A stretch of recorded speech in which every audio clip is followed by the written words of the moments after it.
আসসালামু আলাইকুম রহমতুল্লাহ। সুপ্রিয় ষষ্ঠ শ্রেণীর শিক্ষার্থীবৃন্দ, আজকে তোমাদের তথ্য ও যোগাযোগ প্রযুক্তি বই 2025 তৃতীয় অধ্যায় তথ্য ও যোগাযোগ প্রযুক্তির নিরাপদ ব্যবহার পৃষ্ঠা 46 এর নমুনা প্রশ্ন সম্পর্কে আলোচনা করব। প্রিয় শিক্ষার্থী, তুমি যদি আমার চ্যানেলটি এখনো সাবস্ক্রাইব করে না থাকো তাহলে আর দেরি না করে এখনই চ্যানেলটি সাবস্ক্রাইব করে পাশে থাকতে পারো। চলো শুরু করা যাক। তথ্য ও যোগাযোগ প্রযুক্তি পৃষ্ঠা 46 নমুনা প্রশ্ন 1 নম্বর হচ্ছে, আমাদের দেশে বিদ্যুৎ প্রবাহের ভোল্টেজ কত? আমাদের দেশে বিদ্যুৎ প্রবাহের ভোল্টেজ কত? উত্তর হচ্ছে খ 220। 220। 2 নম্বর প্রশ্ন হচ্ছে, কম্পিউটার ব্যবহারের ক্ষেত্রে সবাইকে কোন বিষয়ে বেশি সতর্ক থাকা উচিত? উত্তর হচ্ছে খ বৈদ্যুতিক সংযোগ। উত্তর হচ্ছে খ বৈদ্যুতিক সংযোগ।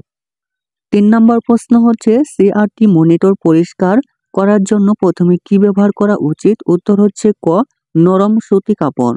উত্তর হচ্ছে ক নরম সুতি কাপড়।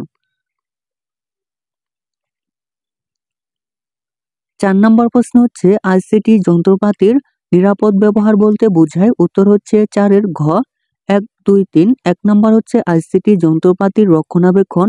2 নম্বর হচ্ছে স্বাস্থ্য ঝুঁকি এড়িয়ে আইসিটি নিরাপদ ব্যবহার। 3 নম্বর হচ্ছে আইসিটি যন্ত্রপাতির ক্ষতির প্রতিরোধমূলক ব্যবস্থা গ্রহণ। 5 নম্বর প্রশ্ন হচ্ছে, হার্ডওয়্যার পরিষ্কার করার সময় শুরুতে কোন কাজটি করতে হয়? উত্তর হচ্ছে 5 এর খ কম্পিউটারের বৈদ্যুতিক সংযোগ বিচ্ছিন্ন করা। কম্পিউটারের বৈদ্যুতিক সংযোগ বিচ্ছিন্ন করা। অনুচ্ছেদটি পড়ে 6 ও 7 নম্বর প্রশ্নের উত্তর দাও। ভুল করে জানালা খোলা রেখে সালমা মা বাবার সাথে কক্সবাজার বেড়াতে গিয়েছিল। বাসায় ফিরে এসে দেখে তার কম্পিউটারের কিবোর্ড ও মাউস ঠিকমতো কাজ করছে না। 6 নং প্রশ্ন হচ্ছে, সালমার কম্পিউটারের কিবোর্ড ও মাউস ঠিকমতো কাজ না করার কারণ? উত্তর হচ্ছে 6 এর খ 1 3। 1 নম্বর হচ্ছে কক্ষটিতে অতিরিক্ত ধুলাবালির প্রবেশ। 3 নম্বর হচ্ছে কম্পিউটার রক্ষণাবেক্ষণে অসতর্কতা। 7 নম্বর প্রশ্ন হচ্ছে, সালমা তার মাউসটি পরিষ্কার করতে প্রথমে কি ব্যবহার করতে পারে? উত্তর হচ্ছে ঘ কটন বাড। উত্তর হচ্ছে ঘ কটন বাড।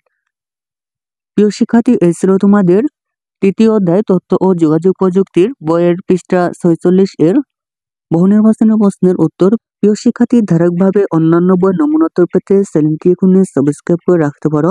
ধন্যবাদ।